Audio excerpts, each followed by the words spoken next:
National health survey में कहा गया था कि पंजाब के बाद केरल के लोग सबसे ज्यादा मोटापे का शिकार हैं, जबकि 2015 के नेशनल फैमिली हेल्थ सर्वे के दौरान शहरी इलाकों में गोवा में मोटापे की दर सबसे ज्यादा पाई गई। सर्वे के मुताबिक गोवा के 32% पुरुष और 33% महिलाएं मोटापे का शिकार हैं। तमिलनाडु में यह आंकड़ा 28 और 30% था।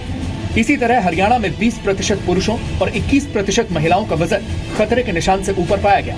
यह सर्वे 15 से 49 वर्ष के लोगों पर किया गया था।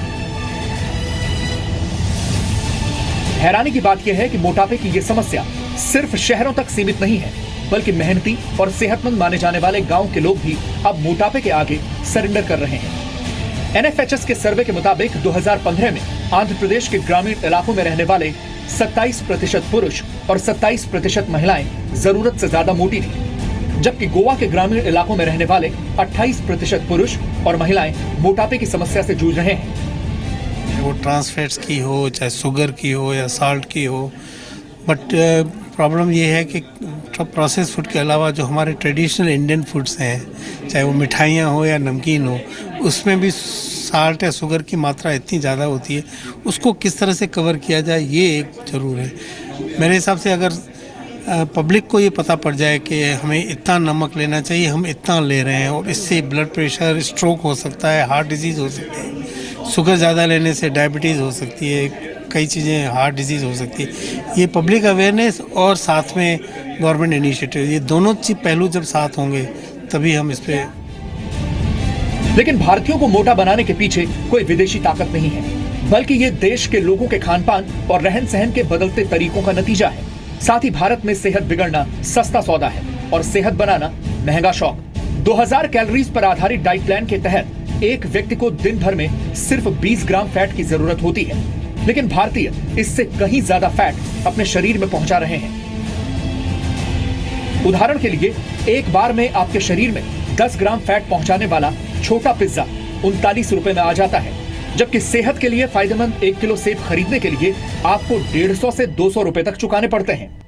इसी तरह बर्गर किंग से एक वूपर बर्गर में करीब 13% तक फैट होता है और इसके लिए आप खुशी खुशी 169 रुपए तक चुका देते हैं। लेकिन सेहत के लिए अच्छा माने जाने वाला कीवी फ्रूट आपको 400 रुपए प्रति किलो तक मिलता है, जबकि एक बार में 15 ग्राम फैट आपके शरीर में ट्रांसफर करने वाली 100 ग्राम फ्रेंच फ्राइज करीब 100 रुपए में आती है। लेकिन जब आप सेहत के लिए अच्छे माने जाने वाले ओट्स खरीदने जाएंगे तो आपको 300 से 400 रुपए प्रति किलो तक चुकाने पड़ सकते हैं। जो ब्रांडेड फूड इंडस्ट्री है, उनके सामने ग्रोथ के काफ़ी चैलेंजेस हैं पिछले 1-1.5 साल से देखें, और मेरे हिसाब से तो सरकारों को जो है ब्रांडेड फूड इंडस्ट्री को सपोर्ट करना चाहिए आज के समय में। और दूसरी बात, ये चॉइस तो कस्टमर की होनी चाहिए कि वो एप्पल खाना चाहता है, बनाना खाना चाहता है, एक बर्गर खाना चाहता है या पिज़्ज़ा खाना चाहता है। तो आई थिंक मेरे हिसाब से ज़्यादा अच्छा आइडिया नहीं है। यानी भारत में सेहतमंद रहना भी एक महंगा सौदा है। ऐसे में जब किसी व्यक्ति को भूख लगती है तो वो फूड आउटलेट्स या फिर सड़क किनारे मिलने वाला ऐसा फास्ट फूड और जंक फूड खा लेता है जिसमें फैट की मात्रा बहुत ज्यादा होती है। इतना ही नहीं, भारतीय घरों में बनने वाला खाना भी थोड़ा और घी डालो वाली आदत के चलते सेहत का दुश्मन बन जाता है। आशीष, जब हम फैट टैक्स की बात करते हैं तो सबसे पहले जंक फूड बदनाम हो जाता है और ये माना जाता है कि प्रोसेस्ड फूड है या जंक फूड है, सबसे ज़्यादा फैट उसी में है। तो पहले उसी की बात कर लेते हैं कि जंक फूड में क्या वाकई सबसे ज़्यादा फैट होता है, और जो हमारे सामने इस वक्त बर्गर और पिज़्ज़ा है, इसका फैट कंटेंट अगर मैं आपसे पूछूं। मैम, अगर मैं दोनों में फ़ैट कंटेंट देखूं तो दोनों में फ़ैट कंटेंट इक्वली है। अगर मैं बर्गर में तो उसके बाद कैलोरी उसके पास अराउंड 219 कैलोरीज रहती है, जिसके अंदर वो अराउंड 17% फ़ैट कंटेंट अपने पास रहता है। और पिज़्ज़ा में रखूँ तो अराउंड 230 आसपास उसकी रहती है, एंड अगेन अराउंड 13 to 14% उसकी फ़ैट कंटेंट रहता है। यानी भारत में फैट टैक्स लगाए जाने से भी ज्यादा जरूरी है कि सेहतमंद चीजों के दाम कम किए जाएं। ज्यादा नहीं तो दाल और सब्जियों जैसे जरूरी चीजों के दाम घटाकर ये जंग जीती जा सकती है।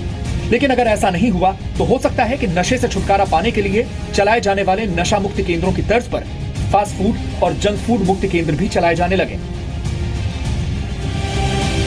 भारत में जंक फूड की जद में बच्चे, बड़े और बूढ़े सभी आते हैं। भारत 35 करोड़ युवाओं का देश है और इतनी बड़ी आबादी के शरीर पर जंक वाली जंग लगना कोई अच्छी निशानी नहीं है। जरूरत है तो फैट टैक्स के साथ साथ लोगों को अच्छी सेहत के प्रति जागरूक करने की, ताकि भारत में मोटापे से जुड़ी बीमारियों वाले टाइम बॉम्ब को वक्त रहते डिफ्यूज किया जा सके। दिल्ली से यशस्विका और पूजा मक्कड़ के साथ ब्यूरो रिपोर्ट।